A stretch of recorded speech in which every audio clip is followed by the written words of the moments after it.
We're in Joshua chapter number 3, taking up our story at verse number 7, where God is speaking to Joshua on the 10th day of the first Jewish month of the 41st year of the Exodus, a date that I assign as 18 April 1416 BC. They are going to cross the Jordan today. Now, the normal way that you would cross the Jordan is you'd have to wade across it. There's no bridge here. These are called the fords of the Jordan because there's kind of a shallowy bridge under the water that goes across here. Although at this particular time of the year, there's a lot more water here than usual. The Jordan floods during the early spring. The winter is over. The last rains are happening just before this. And so all of that melt off of Mount Hermon, way up in the north, and all of that water that has been running off all the hills of the Galilees and all up and down the Jordan Valley, all of that water has drained into the Jordan River, and it has pushed it well beyond its normal banks. It's flooded on both sides. And you can kind of see the ancient floodplain on satellite maps like Google Earth, for example, where you can tell just how far the floodwaters must have gone over a long period of time and shaped the geography. Now, the Jordan today is a pitiful shadow of what it would have been in Joshua's day. I've been there to the Jordan where the crossing point must be close to. And it's a little bitty muddy river that you could easily throw a rock across, and you can actually wade across it. In fact, the place that we stopped is where the people on certain people on both sides, Israel and Jordan, come to do Christian baptisms, because this is the traditional site of where Jesus was baptized. And they have to have Israeli border guards watching right here because it's a border that can be walked across very easily. And so it's nothing compared to what it must have been like in Joshua's time. There's reasons for that. One of the big reasons is because so many more people live today in the Middle East than did back in this time. Only about 10% of all of the water that comes from the watershed of the Jordan makes it all the way down to the Dead Sea, because so much of it is caught now and utilized by the population. There's also flood control situations up and down the Jordan River as well. You should picture, I think, for our purposes, the Jordan River on this particular day in Joshua chapter 3 being as much as a mile across. And at its deepest point, I don't know, 10, 15, 20 feet maybe, where its normal bed was located, had been completely overwhelmed by all this excess water. And so, this needs a miracle. And God provides. Verse 7. He who is said to Joshua, "Today I will begin to exalt you in the sight of all Israel, that they may know that as I was with Moses, so I will be with you."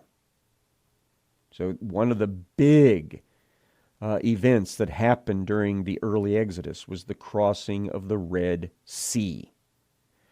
The Israelis walked across on dry ground. it's going to happen again. Verse 8, as for you, command the priests who bear the Ark of the Covenant, and there's going to be 12 of them carrying the Ark of the Covenant. When you come to the brink of the waters of the Jordan, you shall stand still in the Jordan. That'll be more carefully spelled out in a little bit. That basically they'll walk into the water, and as the water recedes in front of them, they will eventually get to the center of the normal bed for the Jordan River. And that's where they're going to stop and stand until this event is over with. Now, that's not being made clear yet to anybody other than Joshua. So Joshua said to the people of Israel, come here, listen to the words of he who is your God.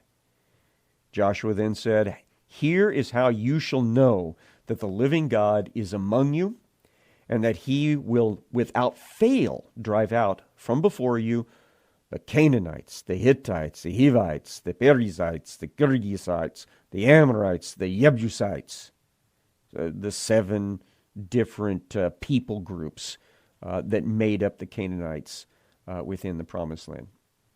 Behold, the ark of the covenant of he who is of all the earth is passing over before you into the Jordan. So God's throne is going to guide you down through the water. Now, they've already been told you have to stay 1,000 cubits or 2,000 cubits away from it, which is roughly a little over 3,000 feet. Now, therefore, take 12 men from the tribes of Israel, from each tribe a man. So this would be from the 12 tribes, not inclusive of the Levite tribe. The Levite tribe is represented in this story by the priests who are carrying the Ark of the Covenant. And then he tells them what they're going to see. This is what God told him, and now he's passing it on. When the soles of the feet of the priests bearing the ark of he who is, the Lord or Master of all the earth, shall rest in the waters of the Jordan, the waters of the Jordan shall be cut off from flowing, and the waters coming down from above shall stand up in one heap. Now, this is going to be miraculous timing that only God could pull off. The place where the waters are going to be cut off is many tens of miles north of this crossing site. This crossing site is within just a few miles north of the Dead Sea. And the place where it gets cut off is not terribly far south of the Sea of Galilee. And there's about 60 miles, I think, of river between the two places, because the river zigs and zags all over the place. God will turn off the water way up north at exactly the right time, that when later these priests step into the water, it will start receding from them because the tap has been turned off. Because it's all now draining out in front of them into the Dead Sea. And the rest of the water is being barricaded by God way up north. Water had to have been turned off way up north a couple of hours earlier in order for this miracle to happen at this moment. I just want you to understand how amazing the timing of God is. There's probably also some wind blowing action, some drying action that takes place here to take care of the mud issue. All of us who, have grown up around water, creeks or ponds or lakes, we know that if you drain the water off of some place that's always had water on it, the mud is nasty underneath there, and you can sink down into it pretty easily. So it has to be dried out quickly. So I'm guessing God is doing some air drying as these priests move forward into the riverbed. Verse 14. So when the people set out from their tents to pass over the Jordan with the priests bearing the ark of the covenant before the people, as soon as those bearing the ark had come as far as the Jordan, now remember the Jordan is in flood stage, so it's probably at least a mile across at this time. As soon as their feet were dipped in the brink of the water, and then comes the note that I've already mentioned. Now the Jordan overflows all its banks throughout the time of the harvest. Now the harvest that's being referenced here is the barley harvest, which is the first grain harvest of the spring. So usually March and April, or late March and then the beginning of April is when this starts. So the waters coming down from above, meaning from the north, stood and rose up in a heap very far away at Adam. So we don't know where that's at specifically. The city that is beside Zarethan. Now Zarethan does get mentioned in other places, such as 1 Kings 4. Let me read it to you, verse 12. Baana, the son of Ahilud, in Tanakh, and Megiddo, and then all Bethshan. We know where Bethshan is. It's just south of the south end of the Dead Sea, which is beside Zarethan, below Jezreel. So that's why we know exactly how far north this backup of the water took place. The water seems to be backing up into the lower Jezreel Valley.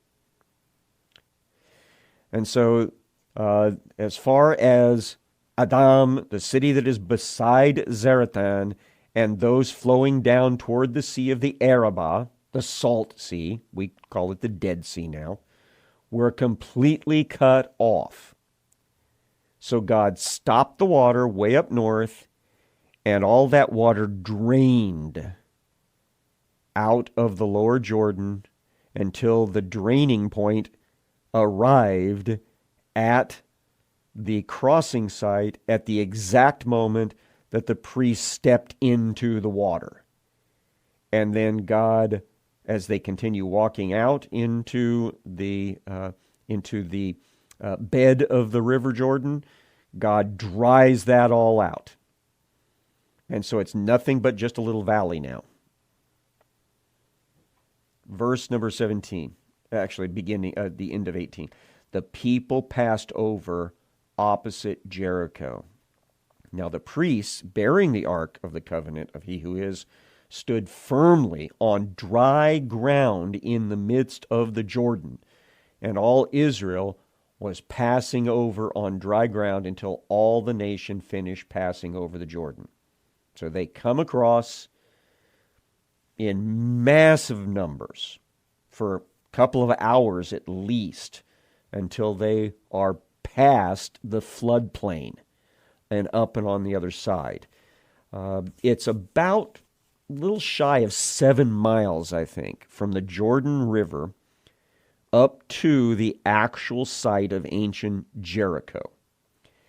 The tradition of the Jewish people, which is represented in the writings of Josephus of the 1st century AD, is that the Israelis will set up their encampment in the Promised Land just a little over a mile to the east of the city of Jericho. So they're going to have to come about 5 miles or so, a little over 5 miles from the crossing point up to their first encampment in the Promised Land, which we'll give a name to in a little bit. And guess who's watching all of this? Probably first the spotters, the people on watch, the watchmen at Jericho. But once the word went out that cloud that glowing cloud was coming down to the Jordan, probably a lot more people were watching from the walls of Jericho. And what did they see? They saw the floodwaters drain, and the bed of the Jordan become dry. And they saw the people come across in mass and start setting up their tents within about 1.25 miles or so of their wall. That's what they saw. And then, just to finish the story of what else they saw, they would have seen that glory cloud, which eventually they'd start seeing that it's emanating from a big golden throne that's being carried by 12 priests. That will come and take position in the center of this brand new Israeli encampment, a little over 1 mile from their place. And that's where the glory of God is going to be hanging near them for the next week or so. This has got to be another one of those things that terrifies the people living in Jericho. Chapter 4.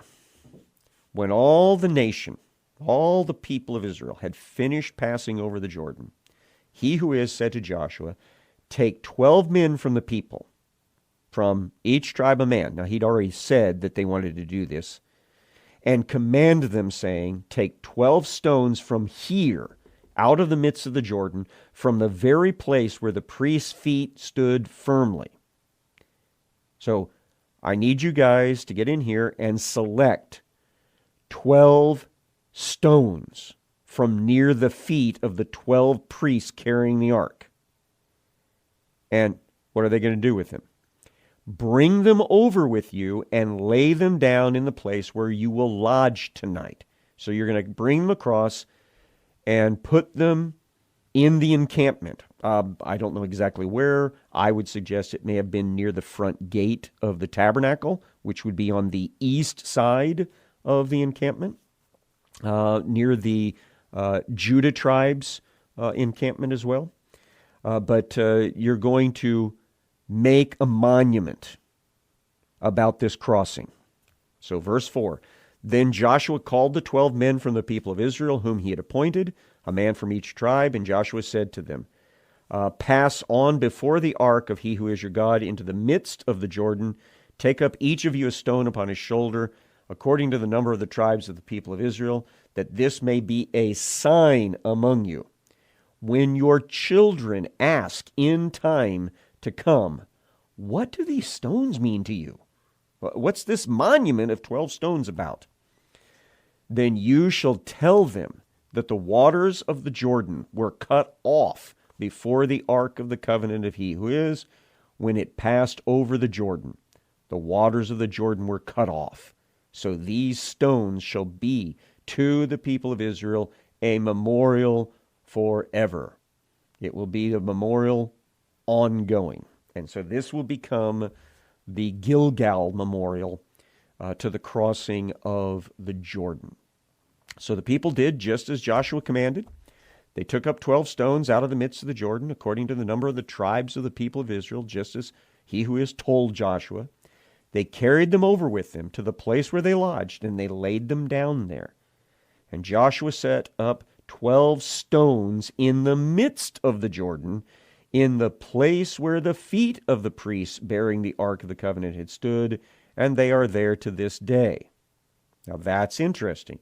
He does a reciprocal memorial inside the bed of the Jordan. He probably has the same guys grab stones from the new encampment and take them back down and put them into some sort of pile, some sort of arrangement, so that whenever the waters go back, they'll be there. Now, every once in a while, when it's dry, especially in the high summer, it's possible that the top of that pile of stones could have been seen by Israelis wading across at that same point. And that would be the reason why that pillar was set up as well. Monuments are very important to keeping history moving from generation to generation. Let's see. The idea that it's still there to this day tells us that whoever's writing the book of Joshua, and I don't think it's Joshua because his death is mentioned at the end of the book. I think it's likely that it would be somebody like Phinehas, who will be the next priest after his father Eleazar has passed away. I think he's a good candidate for the author of the book of Joshua. So definitely all of these monuments were still very much visible at the time that the writing of this book happened. Verse 10, for the priests bearing the ark stood in the midst of the Jordan until everything was finished, that he who is commanded Joshua to tell the people according to all that Moses had commanded Joshua. And the people passed over in haste. So they were not dilly-dallying. They were not dragging their sandals. They were moving to get to the other side. And isn't this amazing for the one top-tier generation that crossed through the waters of the Red Sea as kids, and now they crossed through the waters of the Jordan as the leading adults in this story. What an amazing thing to have both of those as being part of your lifetime. Verse number 11, when all the people had finished passing over, the ark of he who is and the priest passed over before the people, and the sons of Reuben, the sons of Gad, and the half-tribe of Manasseh passed over armed before the people of Israel, as Moses told them. About 40,000 ready for war passed over before he who is for battle to the plains of Jericho. Remember that the two tribes and half of the Manasseh tribe had made an oath that they would be the vanguard, they would be the point of the spear during the next military operation of taking over the Canaanite or promised land. And so they're over here as well. Now, verse 14, on that day, he who is exalted Joshua in the sight of all Israel, they stood in awe of him, just as they had stood in awe of Moses all the days of his life. So that really cinched it for Joshua. This guarantees that people will take Joshua seriously for the rest of his life. Now, traditionally, he only lives about 25 years as the first judge of Israel in the Promised Land. But they respect him during that time because of this demonstration of God's power. Verse 15, he who is said to Joshua, command the priests bearing the ark of the testimony to come up out of the Jordan. So Joshua commanded the priests, come up out of the Jordan. And when the priests bearing the ark of the covenant came up from the midst of the Jordan, and the soles of the priests' feet were lifted up on dry ground, and I think what we mean by that is when they came up past the point of the floodplain, the waters of the Jordan returned to their place and overflowed all its banks as before. So the timing is now perfectly done in reverse. God lets all of that piled up water. Can you imagine what it must have been like for the Canaanites up there in the north, who knew nothing as to why suddenly the water is backing up into the Jezreel Valley and flooding everything up there? Or maybe some of the Canaanites along the Jordan River Valley seeing it just suddenly dry up during flood season. How shocking that must have been and frightening it must have been to them. But the timing is perfect that God releases the water so that a couple of hours later it returns to the flood state at the crossing site right behind the priests walking up out of that area onto the dry ground. Perfect timing, miraculous timing. Now we come to the part that reminds us of the dating. The people came up out of the Jordan on the 10th day of the first month. Now that's the day on which they are supposed to select their Passover lambs. They encamped at Gilgal. It doesn't have that name yet. It'll get it. On the east border of Jericho. According to the tradition of the Jewish people, we're talking about a little over a mile, maybe a mile and a tenth to the east side. Those 12 stones which they took out of Jordan, Joshua set up at Gilgal. And he said to the people of Israel, when your children ask their fathers in times to come, what do these stones mean? Then you shall let your children know, Israel passed over this Jordan on dry ground. For he who is your God dried up the waters of the Jordan for you until you passed over, as he who is your God did to the Red Sea, which he dried up for us until we passed over. So that's the kids from the first miraculous crossing talking to great-grandkids that maybe didn't see this second miraculous crossing. So that all the peoples of the earth may know that the hand of he who is mighty, that you may fear he who is your God forever. So one of the big purposes of miracles like this demonstration of God's power, is so that you will fear the Lord, have respect, a healthy understanding of who he is as the Creator God. And you remember what the proverb says about that. The fear of the Lord is the beginning of knowledge and of wisdom. Mark your place. We'll get back here next time we get into the Word.